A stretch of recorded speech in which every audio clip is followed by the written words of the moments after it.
সকালবেলা নাস্তায় যদি বাজারের পরোটা হয় আর দোয়া উড়িয়ে এক কাপ চা হয় আর কিছু লাগেনি গরুর গোস্ত তো ইয়েনে ফেল করিয়ে লাগবো বাজি বুনা যাই আছে কিন্তু আমি এতটা পছন্দ করি না চাইতে ডুবে ডুবে বাজারের পরোটা খাইতে এলে আর একটা আত্মাটা শান্তি হয় কি জানি আত্মা ঘরের পরোটা তুমি বাজারের পরোটাই বেশি ভালো লাগে। হ্যালো এভরিওয়ান, আসসালামু আলাইকুম। চলে এসেছেন নাঙ্গল কুটিরা ফান্নাগুলো একখান মিনি ব্লগ লই।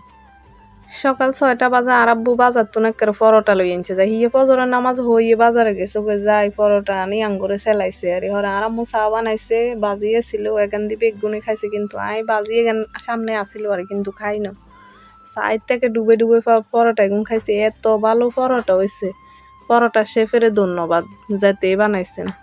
হরে আর কি আর বাবিরে বেগুন তরকারি কুড়ি এলার বাবিরে বেগুন বলতে বাবি ইগে বাপের বাড়িতে গেছে ওই ইগে আছে হিয়ে সহ আন্ডা সহ শাক কুড়ি আর ইয়ে তরকারি কুড়ি কাডি সব কিছু ইয়ে রেডি করে রাখছে।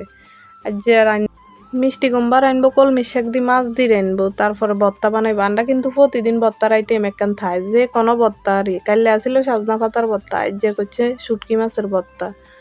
হরে ব্যাগ গেন সান বাড়ি গেতে লই চুলে দুয়ারে লই যাবো আরে শুটকি মাছ আলু যায় যায় দিব ব্যাগ গান একসাথে করে নহলে একখান নিলে একখান মনে থাকতো না 100বার আইগন লাগবে এটা কিন্তু একটা রাঁধতে বইলে এতবার উঠলে বিরক্ত লাগে বিরক্তকর একটা কাজ। হরে গোছাই গাছাই ব্যাগ গান নি চুলে দুয়ারে রাখছে আর আম্মু রাইনবো আর হাতেরা রেডি টেডি করি দে সাথে আইও আসছিলাম। হিয়া আবার বাইরে কি কাজ করে ও দেখছেন যে দাঁড়িয়ে নাকি এখান গুছ গাছ করে আরই মুরব্বীর কাজ বুঝেন না এখান তো আর হোলাইন মানুষ করতো না। বিকেলের নাস্তালা আবার বুটিগুন সিদ্ধ করিয়ে লেব দুপুরে সিদ্ধ টিদ্ধ করে বাজি করে থুইব আর বিকেলে শুধু মাখি জুকি খাইব। বাঙালির বুদ্ধির অভাব আসেনি সব কিছু আগে তুনে রেডি করি থই যখন খাইব তখন আর রেডি করণের এত ফেরা থাকে না।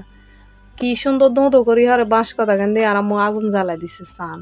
আর যে মিষ্টি কুমড়া এখানে রান্ধি গেলাম মিষ্টি কুমড়ার কালার এটা কিন্তু অনেক সুন্দর কিন্তু আতে এতটা ভালো লাগে না কিরকম জানি ফানসা ফানসা তরকারি লাগে আর ভর্তাটাই কিন্তু আজ যে একবার রেসিপির ভিতরে সেরা ছিল। 2 মাছ দি শুটকি দি কাঁচামরিচ দি ভর্তা বাইটলে আর অন্য কোনো তরকারি না হইলেও চলে। হরে ভর্তা এখান বাডনের কিন্তু দায়িত্বে আসিলাম আই আর আম্মু কয় তুই সুন্দর করে বাড়ি এলা। আমি কিন্তু অনেক সুন্দর করে ভর্তা বানাইতাম হারি কত রকমের কত আইটেমের ভর্তা বানাইছি জীবনে বহুত আইটেমের ভর্তা বানাইছি কিন্তু হরে আর বিয়ে হয়েছে আর মামতো ভাই আর হোর ভাই যে আর ভর্তার কথা কইছে আর আপু কিন্তু অনেক রকমের ভর্তা বানাইতে পারে। আপনারা যদি কন তাইলে কয়েক আইটেমের ভর্তার রেসিপি লগে একদিন শেয়ার করবো। হরে দুপুরে রান্না বান্না ব্যাগ কিছু শেষ করি বুটবাজি করছে ভর্তা বানাইছে শাক দি মাছ দিয়ে আনছে মিষ্টি কুমড়া আনছে ব্যাগ কিছু টেবিলে আনি থুইছে আর তো ভিডিওটা যার মতো এনে শেষ করছি কত অন্য কোনো ভিডিওতে। আল্লাহ হাফেজ।